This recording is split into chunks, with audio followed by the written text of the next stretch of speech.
The world-famous Fourth Rail Bridge and the Fourth Road Bridges are the gateway to the Kingdom of Fife. Fife's kingdom title is a nod to the county's royal heritage, a heritage directly related to Scotland's newest city, Dunfermline. The former royal borough of Dunfermline in Fife has a rich history. Named in 2024 as the best place in Britain to live for quality of life, Dunfermline is perhaps best known as the birthplace of industrialist and philanthropist Andrew Carnegie, who went on to become one of America's leading steel magnates throughout the 19th century. He was born in 1835, in a small cottage in Moody Street, now the Carnegie Birthplace Museum. The ancient capital of Scotland, between the 11th and 15th centuries, Dunfermline, which became a city in 2022, is the final resting place of a total of 18 Scottish royals, including 7 kings, who were buried in Dunfermline between 1093 and 1420. Perhaps the most celebrated of these kings was Scottish independence hero Robert the Bruce, who was King of Scots from 1306 until his death in 1329. But despite its abundant history, and the fact that it has one of the finest surviving medieval townscapes to be found anywhere in Scotland, it is perhaps a little surprising that Dunfermline isn't a major tourism destination for people visiting Scotland, and it seldom, if ever, appears in the list of Scotland's top visitor attractions. But a small group of dedicated volunteers is aiming to change all that. They've been working for more than 6 months to bring back the annual Bruce Festival, in time for the 750th anniversary of the birth of this iconic Scottish king. And given the city's links to Robert the Bruce, it is fitting that after an absence of 11 years, this once frequently held festival finally returned to Dunfermline this year. Held on the first weekend of June in the city's Pittencrieff Park, the event attracted between 16 and 18,000 people in glorious sunshine and temperatures of up to 22 Celsius. Organised as a family day out, the event featured jousting, battle reenactments and a medieval village. And there's little doubt that the weekend's jousting tournaments were especially popular with the crowds.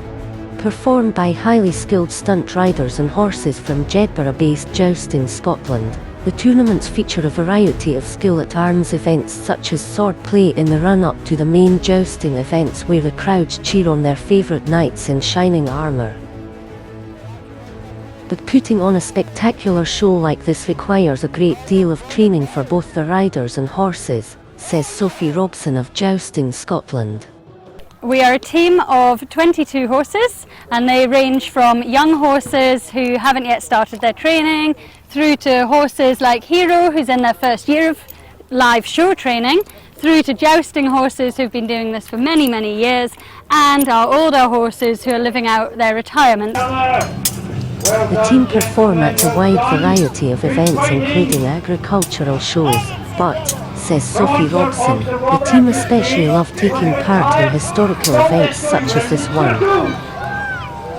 Taking part in a more historical event like this is lovely. The atmosphere here is fantastic, you can't really beat it. Everyone's here to celebrate the history, everybody's here to see a fantastic show. You've got the reenactors doing all of their storytelling, their history, their reenactments, and pulling it all together really creates a fantastic event.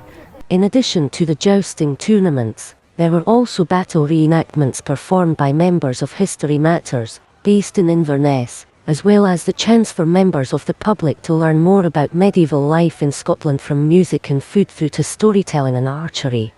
Members of the History Matters team provided costumed characters from the period, including the star of the event, Robert the Bruce himself, aka Stanley Bird, a former Edinburgh lawyer turned artist and a member of the History Matters team.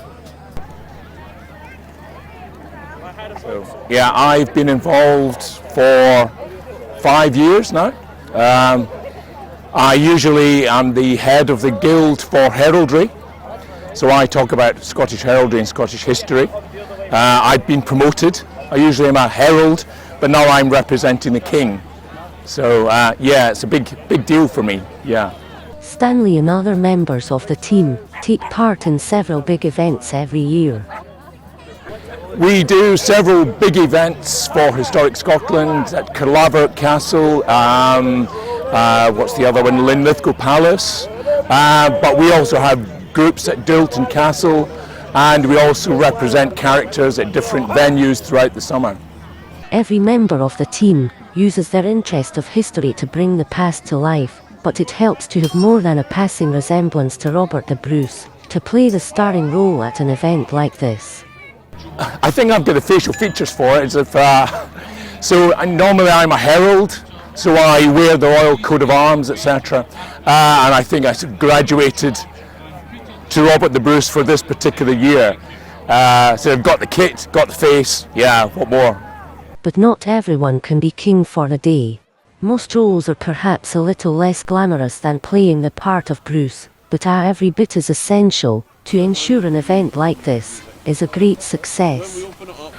We're here today covering the Bruce Festival, just in the off chance that someone has a wee trip, fall, or maybe unusual to see so much sunlight in Scotland, so we might get someone not coping very well with that. Today we've got our mobile first aid post with us. This gives us a nice space to treat casualties, anything that happens. We've got a kit in the back there, so it saves us building a tent and that with nice wee space there. All our guys, we've got 4 volunteers with us today. We've all got a kit bag and a defib, so anything happens, we're equipped to deal with that until an ambulance comes if it's that serious, or if it's something minor, we're pretty good at patching folk up and getting them back to the event. The main idea is St Andrews, we're a charity, we're based all over Scotland. Us guys that cover the events, the idea is we're bringing in money to the charity, which then allows our community teams to go out and deliver community talks, give people that general knowledge of CPR, things like that, so hopefully we create a nation of lifesavers is what we're aiming to do. Other essential behind-the-scenes roles include all the administration tasks from traffic management plans to organising the portable toilets and everything in between.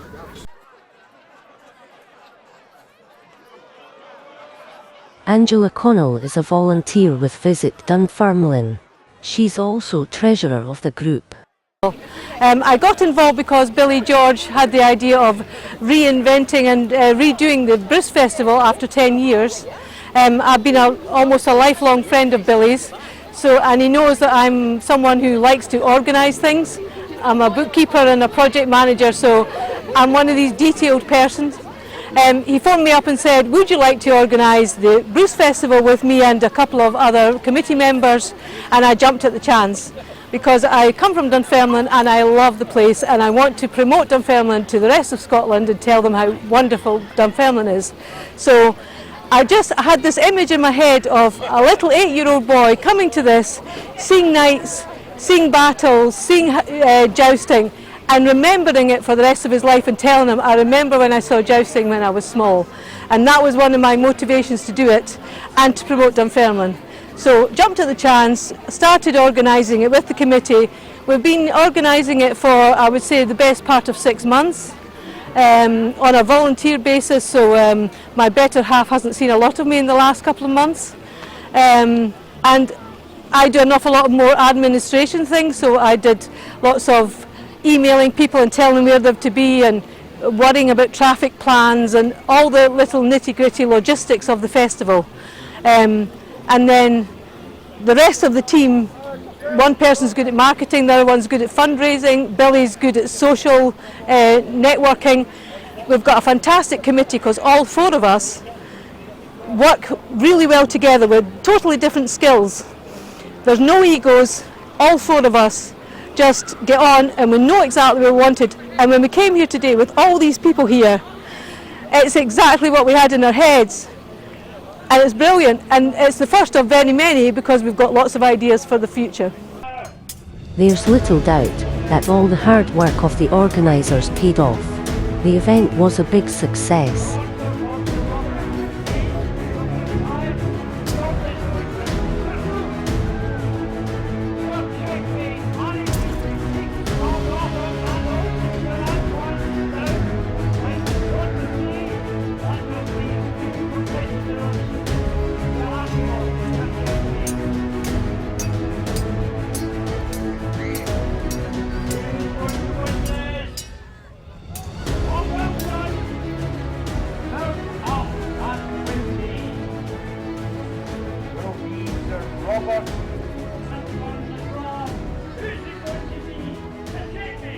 Says the festival's chairman, Billy George, the event exceeded all their expectations.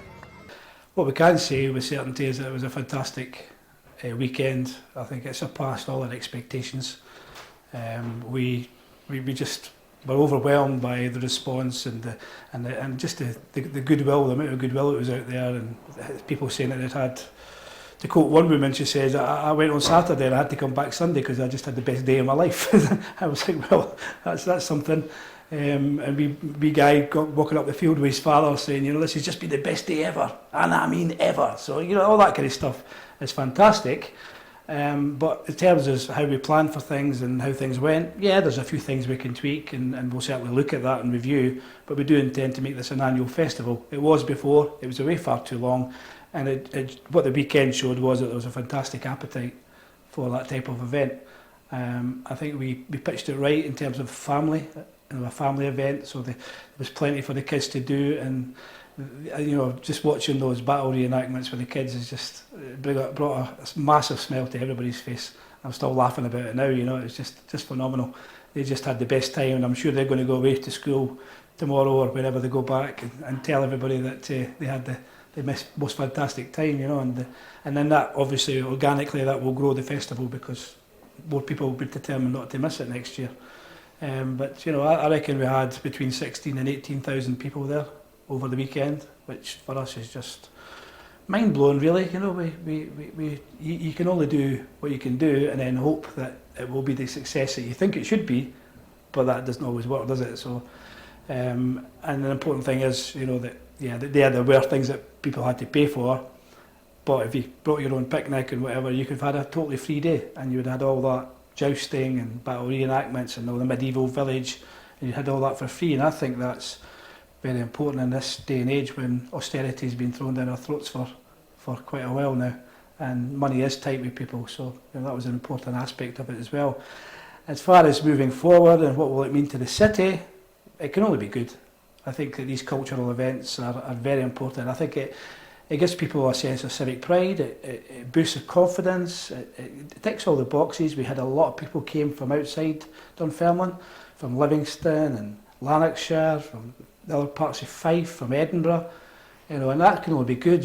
One woman for our Roth said she had no idea that Dunfermline was so beautiful, and she had no idea about the park and the abbey and all that, and she'd definitely be back, because that's what we want. That's what Visit Dunfermline exists for. It exists to promote Dunfermline, and it exists to make it a better place, and I think that will be achieved by doing more things like this. Each team member brings their own skill sets from their professional lives. John Simpson was in charge of publicity for the festival. So I have a background in corporate communications and PR, and Sandy and I worked on this plan, if you like, from several months previous to the event. We had to do a lot of information gathering about what news sources we could contact, and then there's running alongside that, there's a kind of a plan for content. We're going to explore different angles of the festival through different media at different times. So all that has to be kind of written down and agreed. And then as we get nearer and nearer to the actual event, we're firing out content about the nature of the events. We are targeting certain audience groups. For example, we're playing up the fact that there's lots and lots of stuff for kids to do. Face painting, storytelling, bouncy castles, fun fairs. And this, of course, is to encourage families as a whole to come along to the event. So you've got your national press, you've got your local press. Increasingly nowadays, there's the power of social media. We've got already a very strong social media presence through Visit Dunfermline's own Facebook page. And through that, we're actually able to reach over 100,000 people. So that's a very important channel for us. The local media in particular gave considerable publicity in the run-up to the event, which helped to ensure its success. The local press, the Dunfermline press, were very helpful and very keen to publicise the event, they already knew, of course, that around 10 years ago this was an annual event, and it was much looked forward to by the local community. So they were on board pretty much from the start, and we were able to place various stories with them about the different attractions that we were bringing to the festival. So, for example, the medieval characters that were coming with the army, with King Robert the Bruce, and all their various medieval things that they did, whether it was making swords, all the way down to, believe it or not, a woman who collected dung, went around collecting dung. There was some debate about whether we should write about this woman, but actually she proved very popular. And of course, as well as press and social media, you've got to think about radio and TV. We did an ad for the local radio station, which covers the whole of Fife and slightly beyond, and that was very successful. And we were also approached by the Scotland Channel, who wanted to get involved with the process and illustrate how these things actually can come about, and what kind of work has to go in to make these things happen. So of course we're very happy to cooperate with Peter and the team from the Scotland Channel. Although the festival is primarily designed to be a fun event for all the family to enjoy, Secretary of the Organising Committee, Sandy Sewell, believes that celebrating such an iconic figure in Scottish history is also an important aspect of the event. I think it's really important in a number of ways. It's something that, Bruce is, one of the main characters in Scottish history. It's still taught in the schools to this day. Every generation of school children has heard the story about the spider and try again. So it's really keeping that memory alive and also building on it in an entertaining and an enjoyable way that allows that memory to continue on and develop for future generations, really. Yeah, that's the historical link, and then using that as a way of bringing into Dunfermline enjoyment and pride in the city about being with Bruce being the burial plot being in the Abbey, Dunfermline being the ancient capital of Scotland is a real focal point for the town, which the town can be really proud about, and the festival is a really great way of promoting that, not just for Dunfermline but all across Scotland and beyond. Not surprisingly, Robert the Bruce himself agrees. Well, you could say that if it weren't for Robert the Bruce and what he was able to do in the First War of Scottish independence, there would be no Scotland. It was going to be subsumed into England just as a land, a province, very much like Edward I had done with Wales. So with Robert the Bruce fighting for Scotland, defeating Edward II, and then he had his own troubles with his barons, Scotland was united under Robert and continued as a separate nation. So if it weren't for Robert the Bruce, and he had his faults and his downside, but he was determined, and if it weren't for him, we wouldn't be here as Scotland. Given that the festival celebrates a hero of Scottish independence, it's perhaps not surprising that a group of independence supporters took the opportunity to attend the festival to promote a cause that Robert the Bruce himself had fought for. There are big ambitions for the festival in the coming years, says Sandy Sewell, including broadening its appeal. What we'd like to do is, broaden the theme a little bit in terms of still Bruce, obviously, but more different things at the actual festival, and possibly doing one or two things in the week. It's a much longer term ambition, but is to make potentially a whole week of events by which we can attract more people in with differing views and different needs. Lectures and concerts and different things like that can add to the whole spirit and the of the event, actually. Yeah. So that's what we're hoping to do. Obviously, I think we're going to have a short break first, and then think about next year, and then we can take it from there. But the organisers can not only breathe a huge sigh of relief that the first Bruce Festival in 11 years was such a great success, but they can be proud of what they have achieved as the start of many future festivals to come. Please like, share and subscribe to the Scotland channel on YouTube. For more information about the Scotland channel, visit our website at thescotlandchannel.tv.